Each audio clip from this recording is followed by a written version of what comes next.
8 раз казахстанцы выбирали депутатов парламента, еще больше мы с вами избирали депутатов маслихаты всех уровней. Теперь же мы в 7-й раз будем выбирать главу государства. До часа Х осталось 24 дня, когда каждый совершеннолетний казахстанец сможет выполнить свой конституционный долг. Избитая фраза «голосуй или проиграешь» в электоральный период уже не кажется банальным призывом просто прийти и отдать свой голос за кандидата, который, по вашему мнению, достоин занять наивысший государственный пост. Это больше призыв не оставаться в стороне от будущего своей страны. От нас с вами требуется своеобразный мандат доверия и, как следствие, легитимизация всего выборного процесса. Чем выше явка, тем большим суверенитетом обладает государство.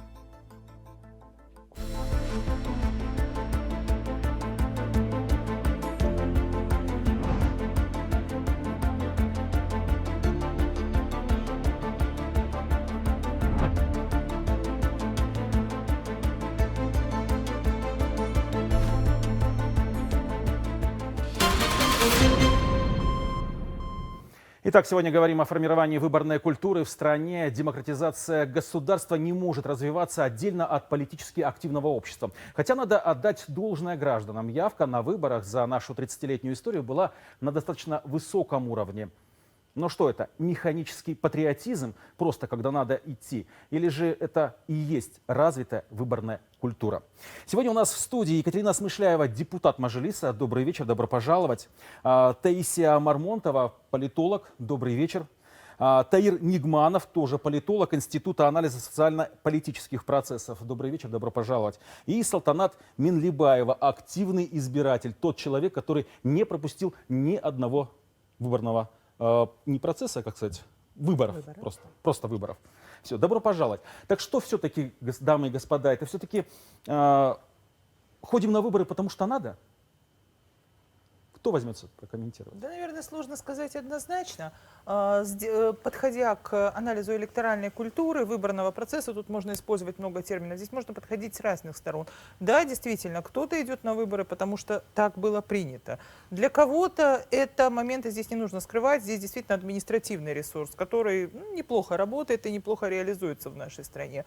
Поэтому измерять, наверное, механически, там пришло 8 из 10, пришло 5 из 10 или пришло там, я не знаю, 45 из 1000, это ни в коем случае не критерий суверенитета. Скорее, это замер в данной ситуации, в данном времени к данному, там, скажем так, политическому деятелю или политическому явлению. Салтанат Давлетхановна, вы как? Ходите потому что надо или за идею? Студия. Добрый вечер.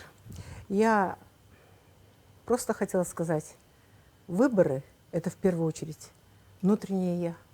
Каждый, в принципе, гражданин, он выполняет свой гражданский долг.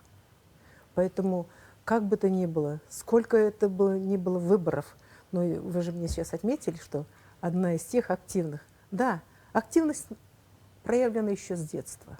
Это можно называть ответственностью? Большая ответственность. Вот перед собой, перед государством, перед обществом? Перед собой, перед семьей, перед внуками, перед будущим. Я себя считаю, что да. А когда мы все-таки говорим о формировании выборной культуры, ну, а такого термина по сути нет, что мы подразумеваем? Таир, давайте. Мне кажется, в первую очередь мы подразумеваем под этим словом осознанность выбора. То есть человек не просто пришел, поставил галку напротив какой-то фамилии или названия партии, кинул бюллетень и вот отчитался перед кем-то, да, там, перед самим собой или перед начальством, или в другие варианты. Формирование политической культуры выбора в первую очередь подразумевает, что человек, сделав это действие, точно осознает, во имя чего вообще он сейчас это совершил. Приведу пример, как в идеале это должно выглядеть. Вот представим себе человека, живущего в селе. Он сейчас выбирает акима своего села. Через пару лет он будет выбирать акима района. Он выбирает депутатов в маслихат, он выбирает депутатов в мажилис, он голосует за партию отдельно в мажилис. И для него конкретно есть две главных проблемы в жизни. Это дорога до его аула и дороги в его ауле, асфальтированные или нет. И то, что нету газа. И высокий уровень политической культуры выборов у нас будет тогда, когда этот человек, приходя к избирательному участку, будет точно знать, голосуя за акима района, или за акима города, или за акима, ну или там за депутата, я знаю, что этот человек или эта партия будет обязана решить конкретную эту проблему. Ну, значит, должна быть такая взаимная ответственность. То есть, если тебе доверили какой-то мандат, это доверие, да, ты должен исполнить свои обязательства перед своим электоратом. Безусловно, на этом, в общем-то, и строится вся политическая система. Я, как избиратель, отдаю свое доверие, выраженное в виде вот, бюллетеня, конкретному депутату партии или там, кандидату в президенты, а он реализует это на практике.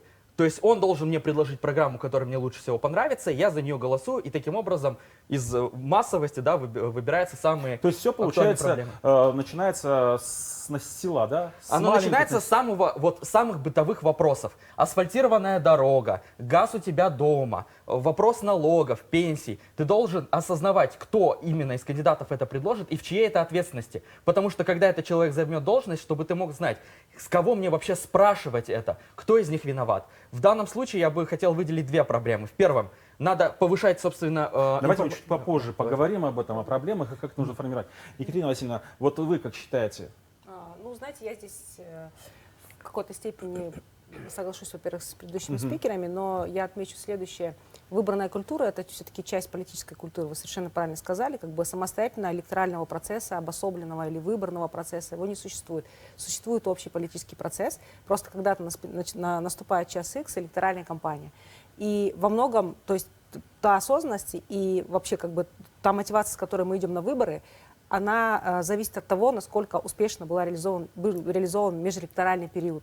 Были выполнены обещания, которые были даны в предыдущую кампанию. Проводилась ли какая-то работа, да? Элементарно, с какими группами проводилась эта работа. Вот сейчас был хороший пример приведен про, допустим, сельского жителя. Да, это самая, наверное, большая электоральная группа. Но проблема-то в том, что не все понимают вот, выборную культуру, как она есть. Нет, это То понятно. есть, Я же говорю, у меня что сейчас это как раз очень комплексная хороший вещь. материал. Давайте его посмотрим. Внимание на экран.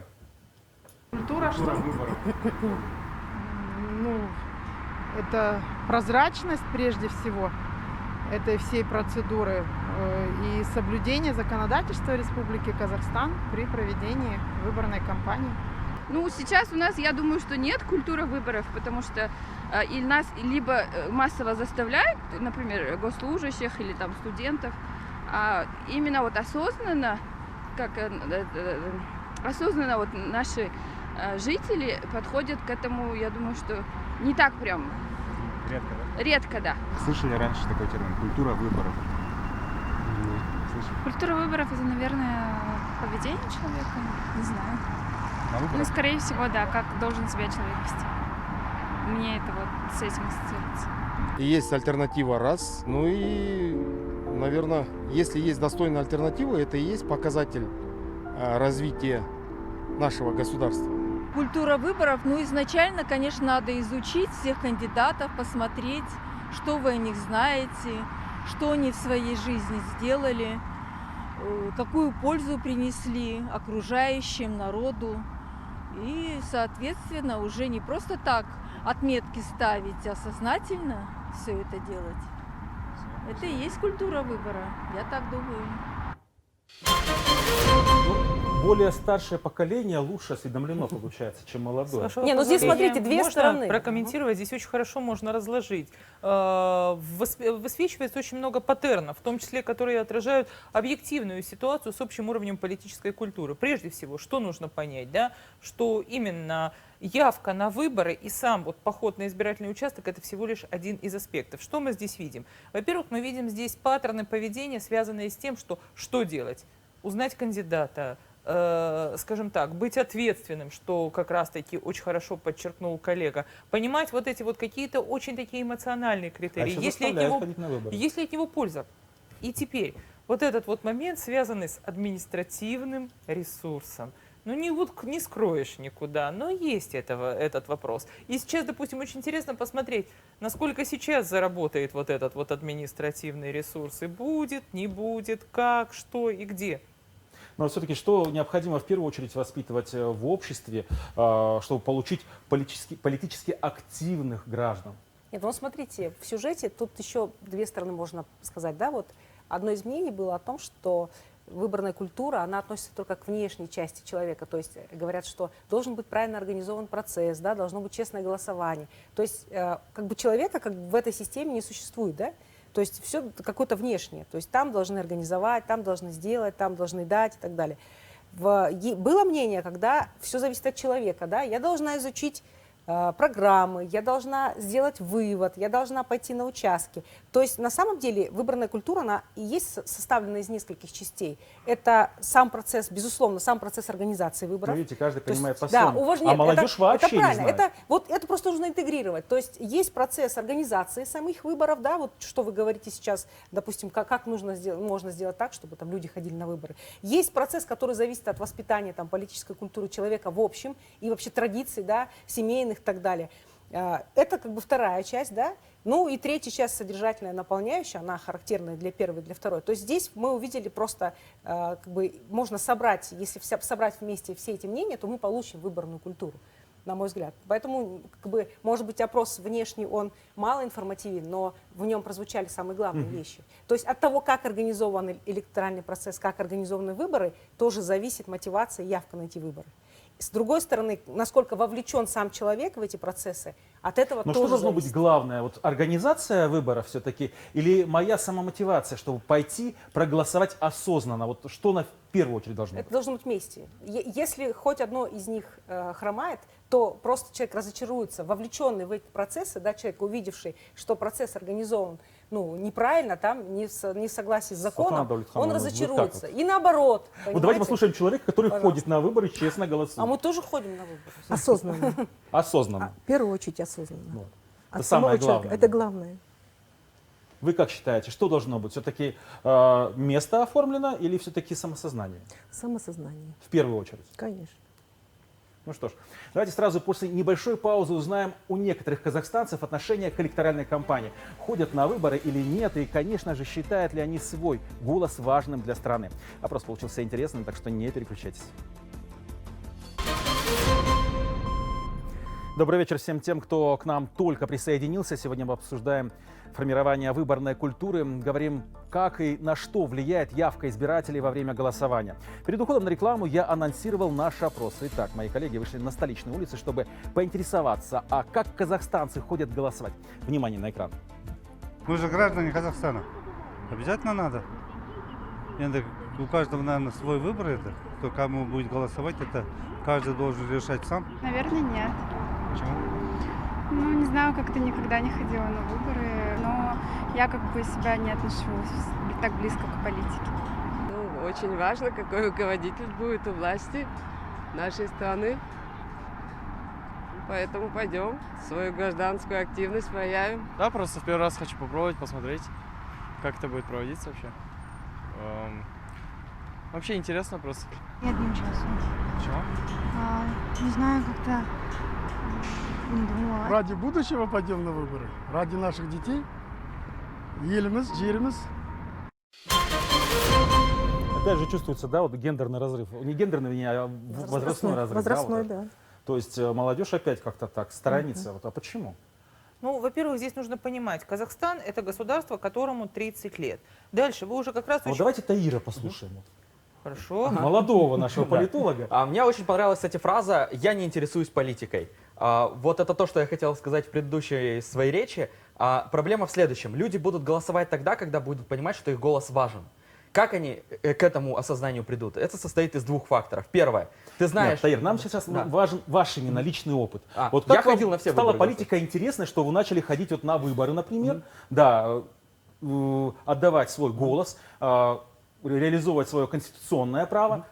Что нужно именно молодежи? Что нужно дать молодежи для того, чтобы вот, вселить вот тот огонек в голову вот сюда? Вот то, что я говорю, чтобы осознание того, что их голос на что-то влияет. навсегда. Для них важно понять, что политика — это не то, что... Это не какой-то отдельный мир, где люди там соревнуются за кресло власти. Нет, политика — это то, что постоянно происходит вокруг тебя. На каком языке ты говоришь, каким транспортом пользуешься.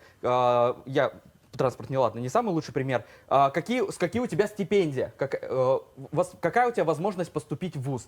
Это все политика, это все решают те или иные компетентные органы, и ты выбираешь именно их. Для молодежи важно объяснить, и это не только для молодежи, для всех слоев населения, что ты выбираешь конкретный мир, в котором ты хочешь жить. Вот, это раз. Во-вторых, необходимо понимать... Таисия Викторовна что-то мотает головой, Да. с чем-то не согласна. Да, во-вторых, для них важно осознавать, что этот твой голос, он будет действительно настоящий. То есть и он не будет подвергнут каким-то манипуляциям, он не растворится в потоке ложных голосов, вбросов или так далее. То есть благодаря этим двум компонентам, мне кажется, и можно достичь только политической активности. Таисия Викторовна, я вас перебил, но, видимо, зря. Вы знаете, я здесь могу сказать, с одной стороны, очень приятно слышать Таира, действительно, представителя молодого поколения, который действительно заряжен, и, по сути, он говорит хорошие и очень правильные идеи. Но есть но. Но есть но. Да. Опять-таки, в силу, может быть, профессиональной деформации, я чуть больше в науке, может быть, в силу такого привычки, скажем так, анализировать все. Я могу сказать так, 30 лет независимому Казахстану. Соответственно, культура независимого Казахстана – это культура 30-летних. Поэтому понятно, что когда мы смотрим на молодых людей, мы где-то видим такую, может быть, где-то отторженность. Я не смотрю, я не хожу, я не считаю. Но с другой стороны, здесь момент. У нас есть опыт действительно суперпрезидентской республики, когда все было очень сильно зарегламентировано. Вот я думаю, что сейчас будет действительно правильный выход. Дать шанс, дать возможность высказать свой лимит доверия. И при этом я очень бы хотела, как ученый, как гражданин, не видеть административного ресурса. Пусть это будет 67%, как было на референдуме, пусть это будет 75%, но это будет тот самый лимит доверия, который общество даст власти. Поэтому действительно здесь Таир То есть это абсолютно будет прав. не механический, а осознанный Да, выбор. причем Таир абсолютно прав. Если ты не занимаешься политикой, политика займется тобой. Да. Поэтому здесь... А как быть вот с этими 30%, треть населения, треть активного населения, которое имеет право голосовать? То есть их не интересует политика от слова совсем, и даже не то что политика, а будущее за себя, за своих детей, за свою семью. Ну, опять-таки, здесь нужно признать, это уровень развития нашей политической культуры. Значит, нужно работать с этим электоратом. Это вопрос к кандидатам. Вопрос как? Вот как раз за счет, в том числе, пусть это звучит Сейчас обидно. бесплатный совет дайте За счет- нашим кандидатам, которые сейчас борются. Политические технологии. Продайте себя, продайте свой голос, ну, так скажем, я возьму в кавычках, но, по сути, выборы — это тоже определенная продажа своего доверия кандидату, чтобы тебя выбрали, чтобы за тебя поставили твой знак. Сделайте это так, чтобы было интересно, чтобы вам поверили. Есть у нас женщины, пожалуйста, пусть они работают с электоратом. Есть у нас прекрасный ученый-экономист, пусть он работает со своим электоратом. Есть у нас глава государства, у которого по рейтингам доверия, я опять-таки я не смотрела последнюю социологию, но я знаю Давайте примерно. пока не будем. У него под 80%. Ну, давайте пока не будем озвучивать, у кого какие рейтинги. То есть, Ну, то есть, пожалуйста. агитировать за кого-то. Вот это анализ, это не Ну, сейчас агитация. же меняется же, и вы же обратили внимание, сейчас меняется в целом и выборное законодательство, да, и процессы выборные. Вот, допустим, сейчас совершенно верно, вот не выражение 30% населения своей позиции при наличии в бюллетене позиции против всех, это тоже позиция. То есть, Да. получается, это Да. соглашать. Раз Да. ты не пришел, то есть ты мог прийти, выразить свою гражданскую позицию, отметить против всех, да, условно. Ну, я отмечу, у нас Теперь выборы нам- были состоявшимися даже при явке в 1%. То есть у нас никогда не являлась показателем явка населения. То есть да, у нас она была всегда Ну высокая да, явка. 1% никогда не было. Ну, нет, Я если только даже хотела пришел сказать. бы С точки зрения, 1%, они легитимны, да. даже если пришел Да. только один человек. То есть у нас не подвязано, вот кто пришел, проголосовал, такого нет. Нет, это так, но, еще раз говорю, ну, такого, во-первых, никогда не было, но, во-вторых, сейчас, еще раз повторюсь, меняется сама платформа. То есть, Вот знаете, хорошо сказал 45-й президент Дональд Трамп, вот процитирую: приходите на участки и голосуйте лично. Отмечу, это в стране, а вот оплоте демократии. Насколько прав Дональд Трамп? Ой, ну Дональд Трамп вообще уникальный пример политика и уникальный пример вот человека, который self-made. Ну, достаточно признать того, что вот кто уникально продает себя. Этот человек трижды разорялся. Менеджер. Этот Да. человек По продажам. захотел быть Но президентом. заметьте, он и сказал: приходите и голосуйте А вот, лично. как раз я хочу привязаться к тому, что сказала Светлана. Вот действительно, 30%. Если ты не приходишь, значит, ты даешь позиция, возможность да? другим Пожалуйста. решить Выбирать. за тебя. тоже Пожалуйста. позиция. Значит, тогда тебе придется согласиться. И уже не говорить о том, что мне не дали квартиру, у меня маленькая пенсия, там, не знаю, я не могу купить лекарства, потому что нет, не провелось тендера. Ну, значит, другие, кто пришел, решит за тебя, и тебе только право быть Салтанат Давлетхановна, вот меньшинством. вы, получается, с самого детства, то есть завязаны вот на этом, да, то есть мы в перерыве тут говорили, вы нам рассказывали очень интересную историю, когда вы возле урны, я так понимаю, 5 класс, да, вы сказали? Я говорю, это 55 лет назад. 55 да, лет. это 5 класс. Пятый класс. Мы, наверное... Ну, полвека назад, и вы сейчас Да. хорошо помните, как проходило Конечно, голосование. помню. Давайте Это вот был пару праздник. слов. Это был праздник. Наши родители с 5 утра уже собирались на выборы. В 6 часов уже открывались участки. И народ уже до 8, возможно, до 8, я не скажу когда, но уже проголосовали. И весь вот поселок, село, где мы жили, он ликовал, радовался тому, что состоялись выборы, и все успели. То есть вот эта любовь Мы- к выборам, это любовь. из детства, Это, глядя на своих родителей. да нет, наверное, это не столько любовь, это ответственность. Нас вырастили так, быть ответственными за каждый поступок и за свой выбор, в первую очередь. Я просто, не умаляя, как говорят вот наши спикеры, политологи, я простой гражданин, всего лишь навсего, который отдает свой голос за будущее, за наше настоящее. Вот знаете, за я вот наше- свой опыт расскажу, когда я первый раз пошел голосовать, это совершеннолетие, я иду голосовать, то есть это первый раз, не единственный, вернее, а первый раз, когда... Впервые. Да, впервые, да, правильно. Вот. Я просто пошел из-за интереса, вот честно скажу, то есть у меня не было какой-то такой вот задачи за кого-то проголосовать, отдать свой голос, я просто пошел ради интереса. Вот вы как? Вы тоже Я ради интереса голосовала. пошли, или Нет. вы тоже уже осознанно? Нет, осознанно. Это был первый курс. Только мне исполнилось 18 лет, я впервые голосовала. Я была рада, что имею право дать голос. Это правда, это так оно было. Я помню, когда мне подарили двухтомник Абая. Это было здорово, как впервые голосующий молодому, как говорится, избирателю. То есть Я- вот эти это конкурсы, всё. это все Это не конкурс, это не конкурс. Это было просто отношение, это была поддержка, наверное. Это я сейчас смело скажу. Но в настоящее время, когда вот иду, я знаю, что у меня есть среди моих родных 3 человека, которые никогда не голосовали. Давайте мы продолжим Есть и после такое. небольшой рекламы на канале. И снова здравствуйте. Сегодня мы говорим о формировании выборной культуры. Это программа «Итоги», и мы продолжаем. Ну что ж, все-таки возвращаясь к инфантильному политическому обществу, вот что необходимо для того, чтобы изменить, опять же, может, в головах, я не знаю, как-то вот, поведение у этого самого общества.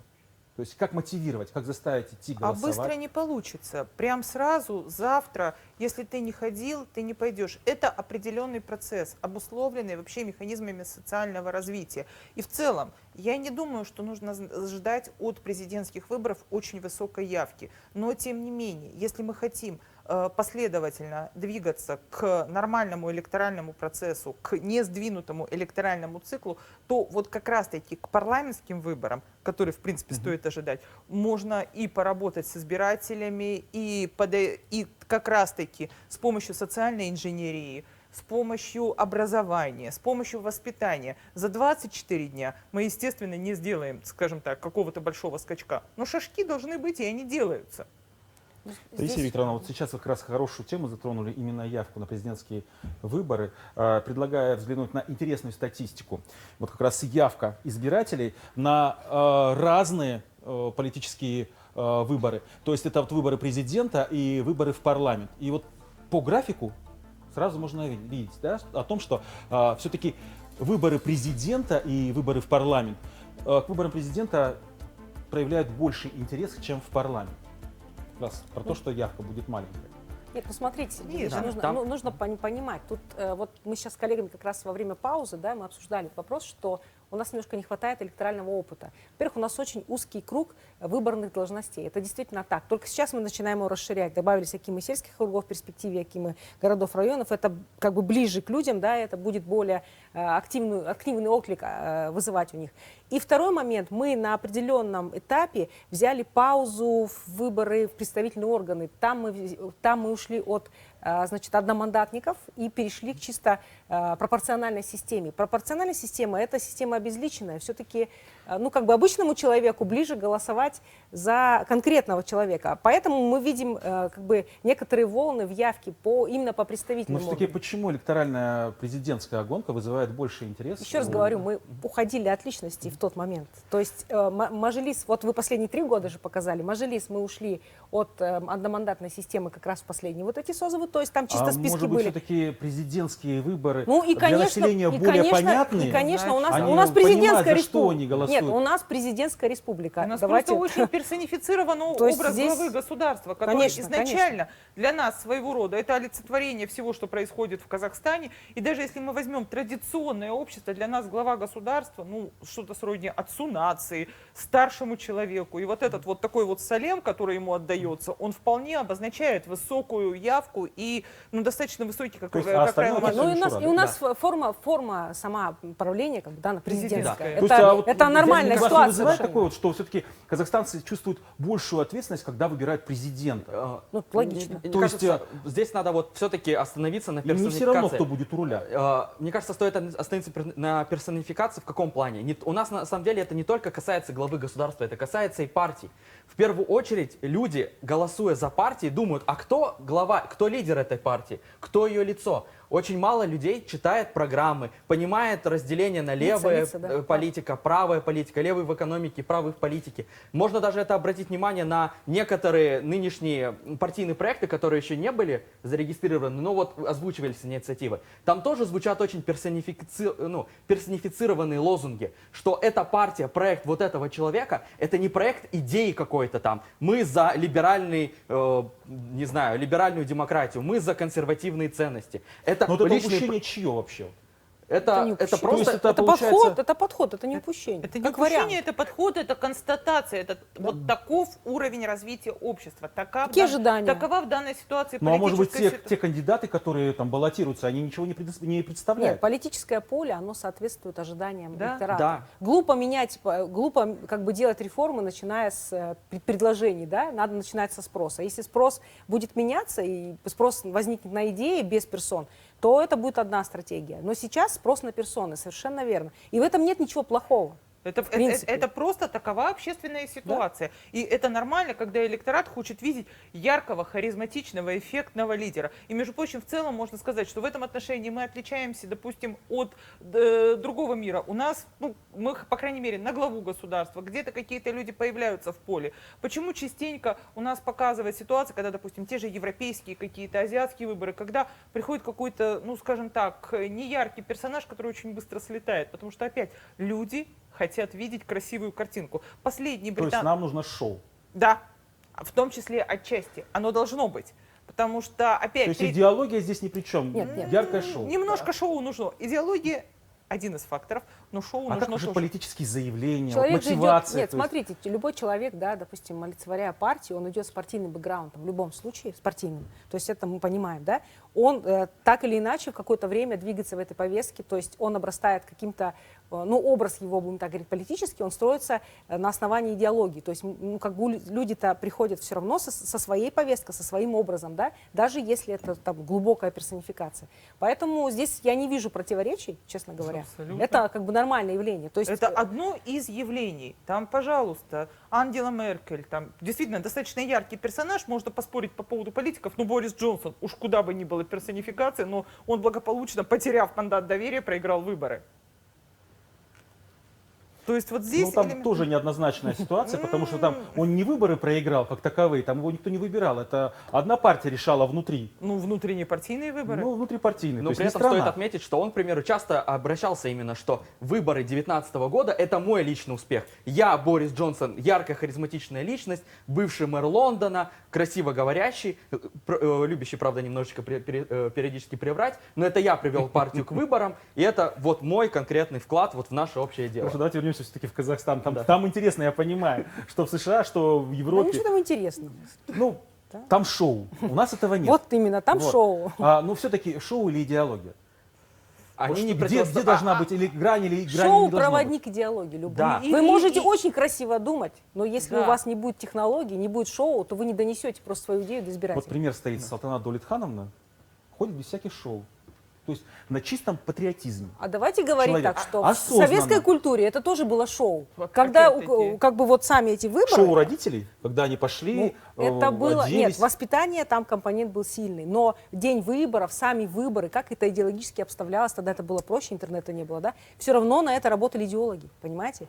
А Так идеологи... сейчас же инструментов намного больше, намного Совершенно проще это делать. сложнее. Донести информацию до разных Сложнее. слоев населения Там, намного проще видите, становится. там были ограниченные каналы передачи информации. Как раз-таки очень просто работа с 2-3 каналами восприятия, Конечно. которые очень быстро создают нужную картинку. Накачать А информацию. сейчас опять мы должны сказать, что, допустим, телевизор определяет далеко не основную часть.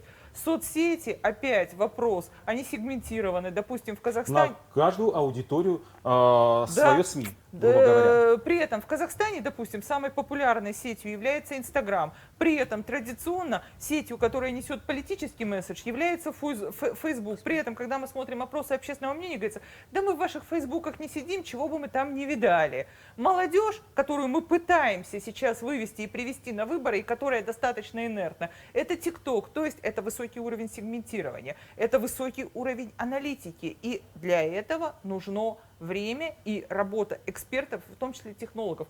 К сожалению, ушел Советский Союз. И вот сейчас уйдет из жизни старшее поколение, и вот этого задора не будет. И придется заново работать и, что называется, нарабатывать этот вариант. Зачем ждать? Быстро на раз, два, три это не делается. Нет, Всё ну равно а это чего мы ждем? Почему мы сейчас этого не делаем? Почему мы не доносим до каждого, что это важно? Мы пытаемся донести. Мы пытаемся. Давайте уже не пытаться, давайте это делать. Это гораздо сложнее сейчас делать. Я не соглашусь с вашим мнением, что раньше, сейчас это проще, инструментов больше. Вот сейчас сети, которые назвали коллеги, да, на самом деле, там ведь игроки в этих сетях не только мы там с вами, да. И те, кто там находится, да, там и внешние политические силы, там другие информационные силы. Это алгоритмы, которыми управляют. То есть не мы управляем. Раньше газетой управляла что? Редакция и бюро, которое формировало содержание. Теперь мы в глобальном от мире. Времени, что ли? Или как? Нет. Здесь мы не То есть остаем. те же тиктокеры, как они продвигают видео Сейчас свои? нам сложнее. Вот так. Те же посты в Инстаграме, СММщики. Видите, у нас сейчас людей очень много, профессионалов очень много в этой сфере. Почему бы их не пригласить в себя в команду? Ну, во-первых, это очень много денег нужно. Давайте будем говорить честно. Это очень нужно много денег. Тебе нужно на каждую социальную сеть отдельно. Инстаграм, отдельные специалисты, которые разбираются в алгоритмах конкретно Инстаграм. Они занимаются твоим продвижением там. Отдельно Facebook, отдельно Знаете, YouTube. те, кто баллотируется в президенты, я так думаю, что у них деньги есть. И заплатить там 150-200 тысяч СММщику, который будет вести несколько Это не вопрос аккаунтов. 200 и 500 тысяч. Это очень большие деньги, раз. Во-вторых, это нужно проводить в течение достаточно длительного количества времени. То есть, если мы все-таки вынуждены сравнивать, к примеру, с Соединенными Штатами Америки, вот у них сейчас в ноябре тоже проходят выборы. Выборы пройдут, все. Уже на следующий день после выборов начнется подготовка к президентским выборам через 2 года. 2 года. Огромные штабы с большими деньгами будут обрабатывать население. Приходите на президентские выборы, голосуйте за. И там варианты какие. То есть это не вопрос денег, на самом деле он очень важен, потому что, еще раз, как мне понравилось, да, мы все тут отметили, огромное количество социальных платформ. Б, это то, что все-таки... это должно действовать, вот эта пропаганда, вот эта агитация, она длится гораздо больше, чем агитация юридическая. Ну что ж, большое вам спасибо.